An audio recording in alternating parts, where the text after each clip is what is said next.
Oi, este é o Conexão. Há 37 anos, o Prêmio Jovem Cientista tem o objetivo de revelar novos talentos e incentivar a pesquisa científica no país.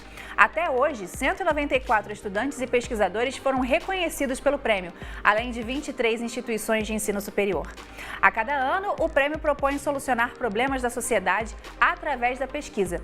Em 2018, a proposta era descobrir inovações para a conservação da natureza e transformação da sociedade. E hoje nós vamos conversar com aqueles e aquelas que se destacaram na edição deste ano. Aqui no estúdio estão a Juliana da Vogel Estradioto, que é estudante e vencedora na categoria Ensino Médio, e o André Luiz Pinto, que é coordenador do Prêmio Jovem Cientista. Gente, obrigada pela participação de vocês aqui com a gente hoje. Eu queria começar, Juliana, te perguntando, foi a primeira vez que você se inscreveu? Você já tinha participado em outras ocasiões? Então, a edição de 2015 eu não participei, porque eu recém tinha ingressado no ensino médio, na verdade, eu entrei no ensino médio em 2015, então eu nem conhecia esse mundo científico ainda, e passou então vários anos sem ter nenhuma edição do Prêmio Jovem Cientista, mas eu já conhecia os projetos que tinham sido premiados, conhecia alguns estudantes. Você assim, acompanhava? Exato, sim, acompanhava, ficava vendo eles lá, sabe, achava incrível o máximo, mas eu nunca tinha tido a oportunidade de me inscrever.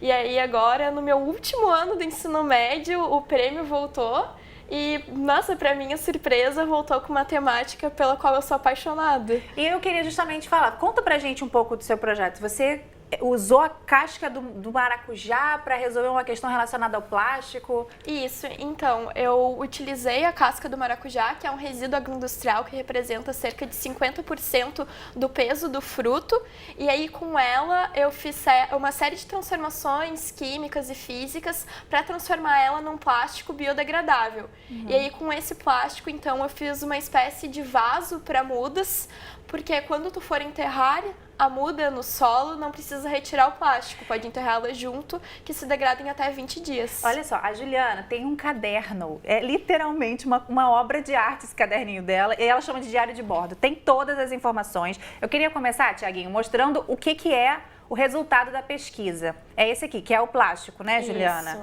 Que é o plástico não, né? Como é que é o nome disso aqui que você vai dar? Seria o nome científico dele é filme plástico biodegradável. Filme né? plástico biodegradável. Esse aqui é um plástico, então, que a gente pode dizer um plástico do bem, tá bom?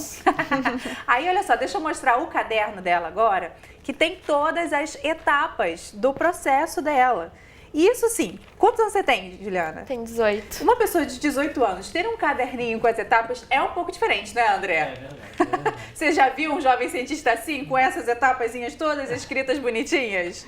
Esse é o processo científico. Pois é, muito legal. E aí a muda o que você queria resolver era esse plástico aqui dessa muda, né? Isso, exato, porque muitas vezes quando se vai fazer o plantio da muda no solo, tu retira o plástico e ele vai acabar então danificando a muda e o torrão, porque acaba agredindo e fazendo com que a muda às vezes até seja descartada e danificada.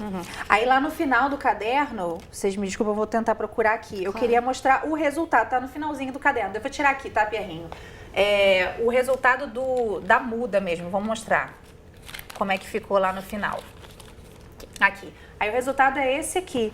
E aí a ideia é que você pode plantar isso aqui, né? Exato, tu pode fazer a transferência direto, né, para o solo que vai se degradar, e além de auxiliar na conservação do torrão e da raiz da muda, também vão ter, né, essa parte da biodegradabilidade do material. Depois de 20 dias se desfaz. Sim. Ai, muito legal. Eu fico emocionada de ver isso. André, você acompanha o prêmio há muito tempo, né? O que você achou dessa ideia? Porque o plástico é um grande vilão, né, da nossa vida, né, da nossa existência hoje. É verdade, o tema do plástico é um tema que está super quente, né? A gente tem as coisas dos microplásticos no oceano e tudo mais, a gente está sempre falando sobre isso. Mas eu acho que o mais bacana é que ela trata de um tema que é global, o problema do plástico, mas com uma solução que é local, porque tem a ver com a cidade de Osório, onde ela vive, e tem a produção do maracujá, e tem o rejeito. Então essa salto da escala global e local, eu acho uma coisa muito bacana. E depois tem uma outra questão também, que não é só o plástico, porque no fundo isso viabiliza o plantio de uma muda. Que pode ser uma coisa super positiva para um processo de reflorestamento. Então, assim, é uma cadeia de coisas positivas para o ambiente, para o planeta, que é maravilhoso, né? E Juliana, no seu caderno a gente vê que você também colocava as fases que deram errado também, né? Claro, sim, porque quando tu está desenvolvendo uma pesquisa científica, uma coisa que eu aprendi é que não dá tudo certo de primeira, na verdade tu tem que quebrar a cara muitas vezes. Quanto tempo você ficou nesse projeto? Um ano. Um ano. E foram vários testes, assim, no início os plásticos não davam certo e como meu laboratório era muito simples, eu tinha que adaptar toda a metodologia que eu encontrava nos artigos para a minha realidade e essa foi uma dificuldade muito grande. Então, assim, até conseguir dar certo foram alguns meses de trabalho. E era um laboratório emprestado também, né? Isso, eu fazia o trabalho no laboratório de panificação, que era o que tinha na época na minha instituição. Então, eu ia lá no laboratório da minha professora e depois eu consegui uma parceria com a Universidade Federal do Rio Grande do Sul.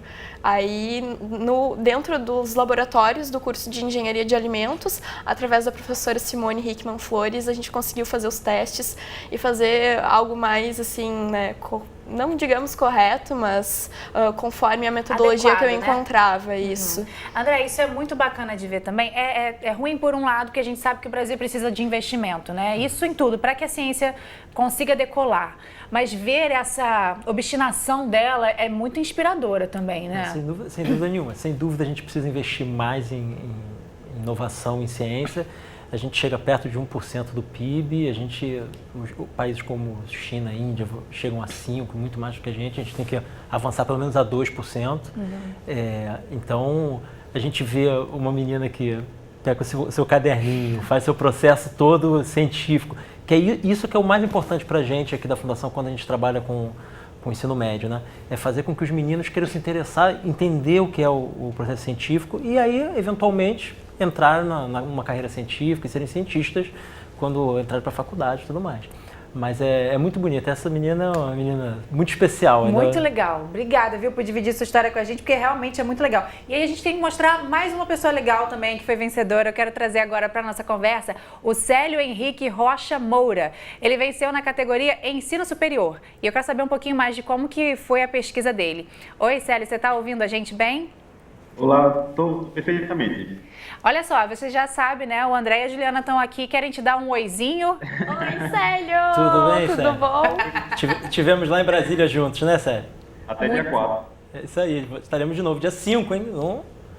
A entrega do prêmio vai acontecer no dia 5 e vocês vão se rever, né? A gente se encontra no dia 4 e a entrega no dia seguinte. Ah, muito legal. Ô, Célio, eu queria que que você explicasse um pouco pra gente. Você observou as relações de gestão de algumas unidades de conservação do Recife? Por que você escolheu esse tema? Então, esse tema, eu sou estudante de arquitetura e urbanismo, né? Então, a cidade, como eu costumo dizer, é o meu laboratório. E aí, quando a gente estuda a cidade, a gente percebe áreas da cidade que sofrem com muitos problemas de infraestrutura, particularmente aqui no Recife. Acho que a gente perdeu o Célio um pouquinho. A gente vai tentar retomar. Ele estava começando a comentar, já que ele estuda arquitetura, e realmente faz muito sentido essa observação, né? Sobre a pesquisa do Célio, assim, o que chamou a atenção do prêmio? O Célio é meu colega, que eu também sou arquiteto. Então, eu conheço bem do que ele está falando. Eu acho que o mais bacana do trabalho do Célio é que veio o encontro do tema. Que o tema trata com muito foco, né, na questão da conservação da natureza e transformação social. Então, quando ele trata de unidade de conservação inserida na cidade, ele está tratando de meio ambiente, mas também de gente, né? Porque as pessoas que têm a relação com aquela unidade de conservação.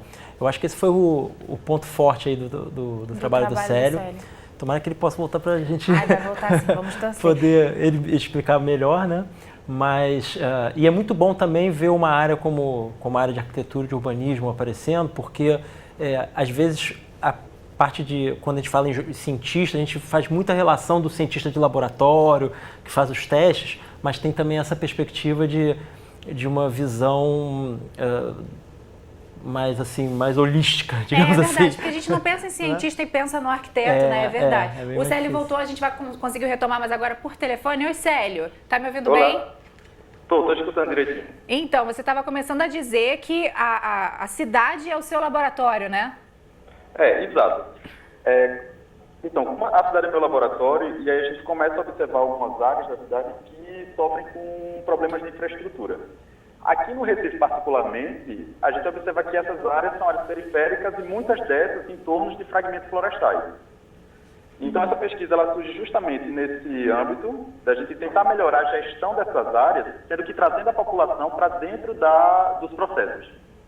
Então, a gente foi nas áreas, observou o que a população acha importante, quais são as demandas da população e sistematizou isso enquanto dados para a gestão pública. Ah, entendi. E aí, falando nessa questão de gestão pública, esses dados da pesquisa você vai enviar para realmente para alguma autoridade? Já enviou? Essa pesquisa ela é um fragmento de uma pesquisa macro, né, que envolve outras unidades. Então, por hora, a gente está sistematizando dados para essas duas unidades justamente para enviar para a gestão pública. Uma coisa que a gente quer no futuro é abraçar todas essas unidades do Recife, são 25, nós estudamos 2. E aí, tendo esse material, a gente tem um instrumento sólido para a gestão. Mas, por hora, já estamos em contato tanto com a Secretaria do Meio Ambiente da cidade do Recife, fomos convidados, inclusive, para participar dos planos de gestão, e esses dados estão sendo bastante úteis nesse processo. Isso deve ser bacana, né, André? Essa questão de oferecer dados, né? Porque a gente precisa de pesquisa para tomar boas decisões, exatamente, né? E sabe o que é muito bacana? 2 em cada 3 projetos premiados no Jovem Cientista nesses 37 anos resultaram em algum tipo de produto, de patente ou política pública. Então, a gente tem 2 exemplos aqui hoje que são muito claros, com um potencial muito claro de realmente dar um retorno para a sociedade. E eu acho que isso que o prêmio tem estimulado muito, que é tratar de uma questão, de um problema que está aí posto no país e dar um retorno para valer, né? Um retorno efetivo para a sociedade. Juliana, o André até fez esse comentário e aí eu gostaria que a gente falasse um pouco sobre isso. Ele falou que ele pegou um problema que é macro, né? Você pegou um problema que é macro, que é mundial, mas você resolveu com uma questão que é micro, né? Da sua cidade. Quando é que você se atentou que poderia utilizar a casca do maracujá para essa questão? Então, assim que eu entrei no ensino médio, eu queria trabalhar com os agricultores da minha região, porque meu pai é engenheiro agrônomo e eu sempre gostei muito de ter contato com plantas quando eu era criança. E aí, assim que eu entrei, eu procurei a minha professora orientadora, que é a Flávia Tordowski, e eu entrei em contato com ela que eu queria participar de um projeto de extensão como voluntária. E aí, nesse projeto, se realizava visitas e oficinas de boas práticas de produção e sanitização com os agricultores familiares. E nessas visitas às agroindústrias locais e cooperativas, que eu percebi como que o processamento de diversos tipos de cultivos, de alimentos, gerava esses resíduos. Então, no caso do maracujá, no processamento do fruto para a produção de sucos e geleias, tem essa geração da casca do maracujá em grande escala, porque ela representa 50% do peso. Então, eu observei esse problema na minha região sendo gerado a partir do processamento do maracujá onde eu moro mesmo, na cidade de Osório. E aí ver, assim, os terrenos, o acúmulo desse lixo orgânico, que também é muito poluente para o meio ambiente, que me fez querer trabalhar com pesquisa, assim. Eu identifiquei esse problema e a minha professora me instigou a querer, procurar uma solução para isso. Eu sempre comento, a gente fala com a maioria, aqui no Futura de maneira geral, a gente sempre fala muito com os educadores, né? E a importância de um professor, de um educador que incentive, nossa, faz toda a diferença, né? Eu queria só que a gente mostrasse, porque a gente está mostrando aqui 2 exemplos dos vencedores, mas tem muito mais gente, né? Uma lista muito maior. O Prêmio Jovem Cientista é realizado pelo CNPq, Fundação Roberto Marinho, Fundação Grupo Boticário, Banco do Brasil e tem apoio da Embaixada do Reino Unido. Lá no site do Prêmio Jovem Cientista tem uma lista com todos os projetos e cientistas vencedores. Aí você vai poder ler um pouquinho mais sobre cada projeto e conhecer também esses cientistas brasileiros. É bem legal assim de você observar, as carinhas de todo mundo estão ali também, né? É algo bem importante. Queria voltar a falar lá com o Célio. Célio, você comentou, né, que você já teve uma reunião com algumas autoridades aí do Recife. Como é que você recebeu esse convite aí? Como é que ficou seu coração ao receber esse convite? Um retorno incrível, na verdade, assim, o objetivo final da pesquisa é justamente chegar nessa gestão pública e a gente vem conseguindo. Eu tive uma reunião com o secretário do Meio Ambiente aqui da cidade do Recife E fomos convidados, tanto eu quanto o laboratório, também que eu faço pesquisa aqui, o Laboratório da Paisagem da Universidade Federal, a participar da elaboração dos planos de manejo desses fragmentos florestais, dessas unidades. Os planos de manejo são os planos estratégicos para a gestão. Então, isso é um retorno excelente que a gente está tendo e é o objetivo final da nossa pesquisa e a gente não esperava tanto e estamos extasiados, na verdade. Muito legal. André, a escolha desse tema, né, foi baseada em quê? O tema desse ano é descobrir inovações para a conservação da natureza e transformação da sociedade. O que levou o grupo a escolher esse tema? Então, o tema do prêmio sempre vem do CNPq, sempre para um desafio do país. Dessa vez, a gente, com a ajuda dos parceiros também que estavam chegando, depois de um período parado, a gente abarcou talvez as duas coisas mais importantes para o Brasil, né? Que é o seu patrimônio natural e sua gente. Então a gente conseguiu fazer uma fusão desses dois temas e trabalhar a questão da conservação da natureza, do patrimônio natural do país e também os impactos que isso poderiam gerar na transformação social. E aí a gente inclusive tem dois projetos que nem tem tanta questão que ganharam um segundo e um terceiro lugar, que nem tem tanta questão da conservação da natureza, mas são muito importantes no tema de transformação social. E aí, então, ficou a por gente esse fez lado, né? A gente conseguiu fazer uma conexão entre essas duas coisas e acho que deu muito certo, porque teve uma participação muito boa, foram 1.555 projetos inscritos, então a gente ficou muito contente com o resultado. E está dentro da média esse 1.550? Tá mais ou menos parecido, a gente tem uma quedinha, porque como a gente ficou muito tempo parado, né, as escolas desmobilizam, por exemplo, ela estava contando a história, né, desmobiliza um pouco, mas a gente está retomando e a gente, tudo dando certo, a gente ano que vem tem uma edição nova chegando aí, que a gente anuncia no dia da premiação. Muito legal. Eu queria que a gente até retomasse um pouco, voltasse um pouquinho na história do Jovem Cientista. Em 2015, o prêmio abordou o tema segurança alimentar e nutricional.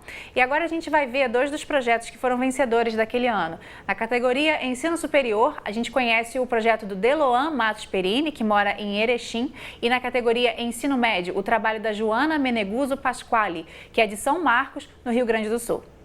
A facilidade de você ir num supermercado e você pegar um produto numa prateleira faz você perder um pouco a noção de todo o processo que envolve aquele alimento até ele chegar naquele ponto. O projeto ele consiste em hortas urbanas dentro dos municípios de pequeno porte, fornecendo estrutura e políticas públicas que beneficiem esse sistema. A gente fez um levantamento sobre os vazios urbanos de Erechim. Eu resolvi pegar esses lotes vazios dentro da cidade e dar um uso para eles dentro do meu trabalho final de graduação. Propor também uma infraestrutura de apoio para essa agricultura, que seria um banco de alimentos, um restaurante de agricultura urbana, um banco de sementes e, por fim, um centro de compostagem. Aliado a isso, essa infraestrutura, a gente propõe também alterações nas políticas públicas do município. Então, você deixa de ser um produtor isolado num universo urbano, você passa a fazer parte de uma rede então, de produção.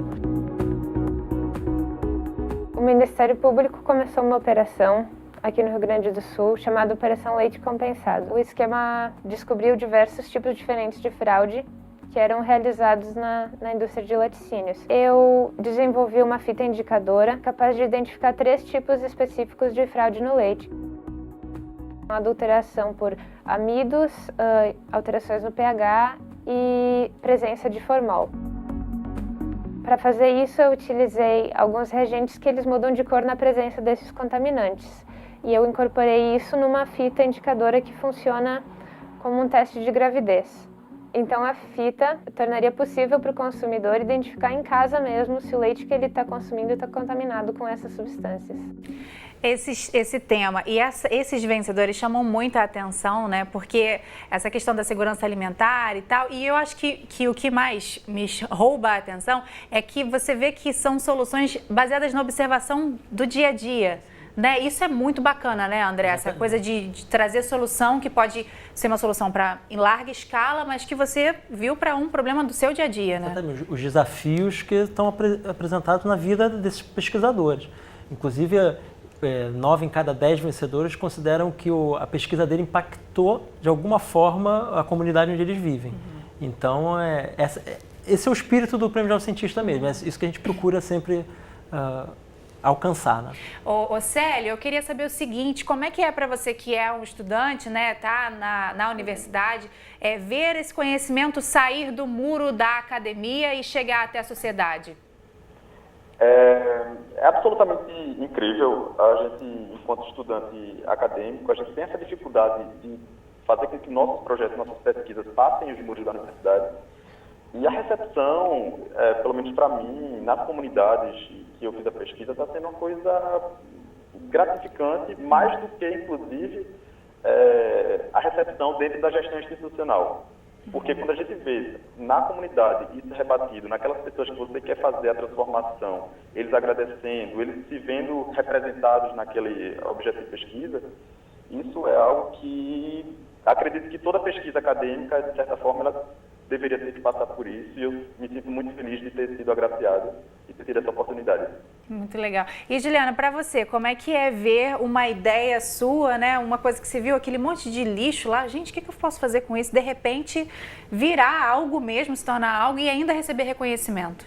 Nossa, eu acho que isso é muito importante, porque quando a gente está no ensino médio, nós não imaginamos que jovens da nossa idade, com uma faixa etária tão pequena, realmente façam pesquisas e possam auxiliar a solucionar problemas que eles estão vendo. Então, ter visto esse problema e ter sido instigada e ter corrido atrás, sabe? Ter me esforçado para tentar propor uma solução viável para isso é, assim, muito, muito especial para mim. E eu posso ver o impacto que ter feito pesquisa no ensino médio trouxe para mim, assim, sabe, em todo o meu cotidiano, porque hoje em dia qualquer coisa que eu vejo, eu já começo a ficar curiosa sobre e já fico pensando, nossa, mas esse problema que eu tô vendo aqui, será que não tem alguma solução para isso? E eu consigo ver isso nos meus amigos que fazem pesquisa no ensino médio de forma, assim, geral, sabe? Acho que isso é muito importante, porque nós, normalmente, não somos as pessoas que estão fazendo pesquisa, as pessoas que estão na universidade, que, né, fazem a ciência.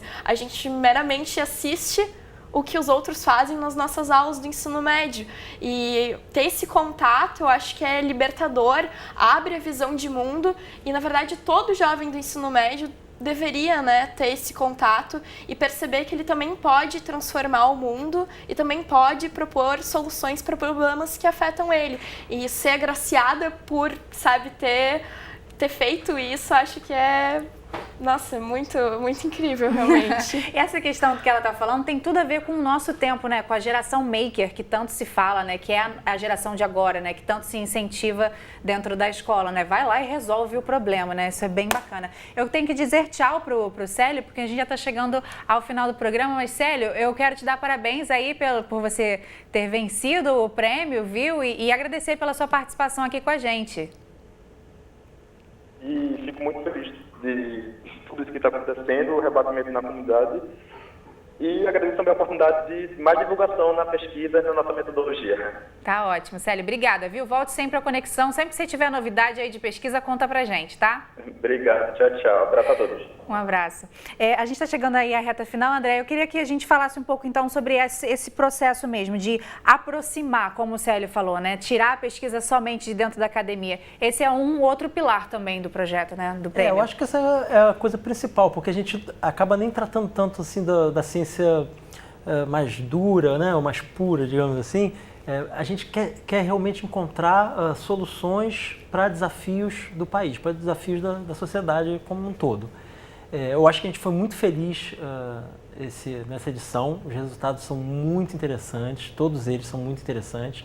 A gente tem o João Vitor, que ganhou na categoria mestre-doutor também com o manejo do pirarucu lá no Amazonas. Então, assim, estamos muito felizes com todo o resultado que a gente teve nessa edição. E aí, a premiação acontece no dia 5? Dia 5 de dezembro, no Palácio do Planalto. A gente, mais uma vez, como nesses 37 anos de história, o prêmio será entregue pelo Presidente da República.